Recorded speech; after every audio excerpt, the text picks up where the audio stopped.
पुराने जमाने की बात है। एक बड़ी खूबसूरत सल्तनत में एक निहायत रहमदिल बादशाह रहता था। वो हमेशा गरीबों की मदद करता और इंसाफ करता था। लेकिन उसकी बेटी शहजादी जरमीना उसके बिल्कुल बरक्स थी। शहजादी बहुत मगरूर और बदतमीज थी। वो गरीबों को हकीर समझती थी और किसी से अच्छे तरीके से बात नहीं करती थी। एक दिन एक बूढ़ी गरीब औरत महल के दरवाजे पे आई। वो बहुत भूखी और कमजोर थी। उसने दरबान से कहा, मुझे शहजादी से मिलना है, शायद वो मेरी मदद करें। दरबान उसे अंदर ले गया। बूढ़ी औरत ने हाथ जोड़कर शहजादी से कहा, बेटी, मुझे थोड़ा सा खाना दे दो, मैं कई दिनों से भूखी हूँ। शहजादी ने गुस्से से कहा, ये महल कोई खैरात का घर नहीं, फौरन यहाँ से चली जाओ। उसने सिपाहियों को हुक्म दिया कि इस बूढ़ी औरत को निकाल दे। गरीब औरत रोती हुई बाहर निकल आई। उसी वक्त वहाँ से एक सादा सी लड़की गुजरी जिसका नाम आमना था।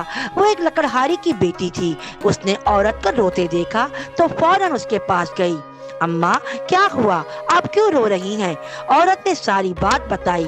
आमना को बहुत दुख हुआ। उसने अपने थैले में से थोड़ा सा खाना निकाला और बुढ़िया को दे दिया। हालांकि वो बेचारी लड़की भी गरीब थी, लेकिन उसका दिल अमीर था। आमना ने प्यार से कहा, मेरे पास ज्यादा नहीं, लेकिन आप ये खा लें।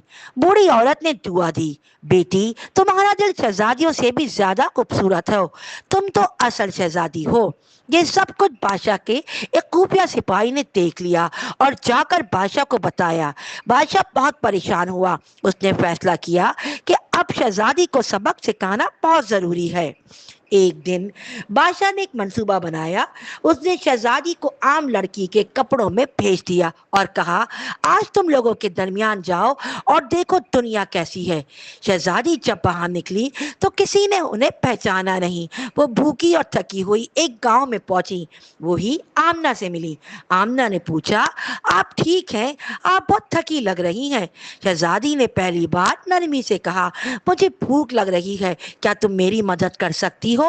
आमना ने फौरन उसे अपने घर ले जाकर खाना खिलाया, पानी दिया और आराम करने दिया। शहजादी हैरान रह गई, तुम मुझे जानती भी नहीं, फिर भी मेरी मदद कर रही हो। आमना मुस्कुराई, मदद करने के लिए जानना जरूरी नहीं होता, दिल होना जरूरी होता है। ये सुनकर शहजादी को अपने रवैये पर बहुत शर्मिंदगी हुई। उसे याद आया उसने एक बूढ़ी औरत के साथ कितना बुरा सलूक किया था। आशा के सामने सब कुछ वाजे होने के बाद शहजादी जमीना आंखों में आंसू ले आमना के पास आई। आमना, मुझे माफ कर दो, मैंने गुरूर में आकर लोगों के दिल दुखाए। तुमने मुझे सिखाया कि असल खूबसूरती दिल में होती है। आमना ने नरमी से मुस्कुरा कर कहा, अगर इंसान अपनी गलती मान ले तो वो ही सबसे बड़ी बात होती है। मैंने आपको माफ किया। ये सुनकर बादशाह बहुत खुश हुआ। उसने ऐलान किया, आज से आमना हमारी खास मेहमान नहीं बल्कि हमारी बेटी जैसी है। शहजादी जमीना ने खुद आके बढ़कर आमना का हाथ थामा और कहा, क्या तुम मेरी दोस्त बनोगी? आमना खुशी से मुस्कुरा दी, जी हाँ, क्यों नहीं।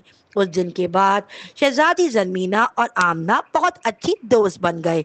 शहजादी ने आमना को खूबसूरत कपड़े और बहुत सा इनाम दिया, लेकिन सबसे कीमती चीज जो उन्होंने दी थी वो सच्ची दोस्ती और इज्जत थी। अब शहजादी पहले जैसी मगरूर नहीं थी। वो हर गरीब की मदद करती और आमना के साथ मिलकर लोगों के चेहरे पर खुशी लाती थी। सच्ची दोस्ती, मोहब्बत और आजजी इंसान को अजीम बनाती है। हमें हर एक के साथ अच्छा सलूक करना चाहिए। गुरूर इंसान को तना कर देता है, जबकि मोहब्बत और रहमदिली दिल जीत लेती है।